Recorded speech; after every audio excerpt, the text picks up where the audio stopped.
NASA is sending the OSIRIS-REx spacecraft to explore near-Earth asteroid Bennu. To carry out its mission, OSIRIS-REx is equipped with a suite of remote sensing instruments, including a spectrometer called OSIRIS.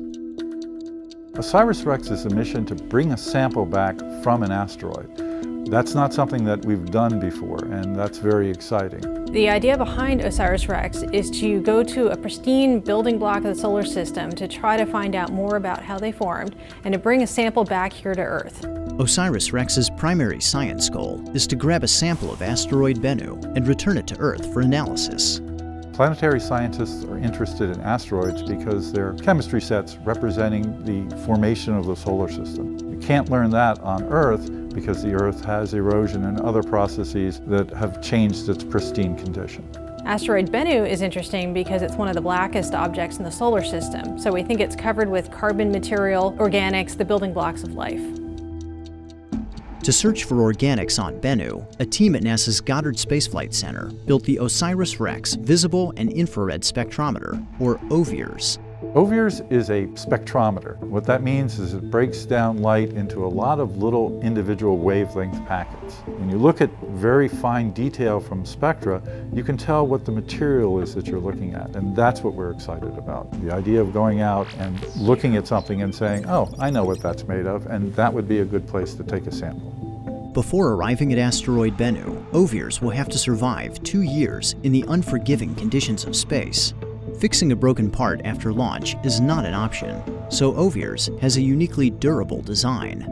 OVIRS is a very simple instrument. It has 2 mirrors and no moving parts. And the reason we like that kind of design is because moving parts are one of the things we worry about breaking in space. And once it breaks, your instrument is lost. The instrument has to operate in a very harsh environment. There's no air in space, there's a high vacuum, things can heat up. Well, if you can eliminate moving parts, that's just one more risk that you don't have to worry about. I don't have to worry about, oh, is that shutter open or closed, or is that motor moving? So we very specifically try to get rid of things that can fail and fail in a bad way.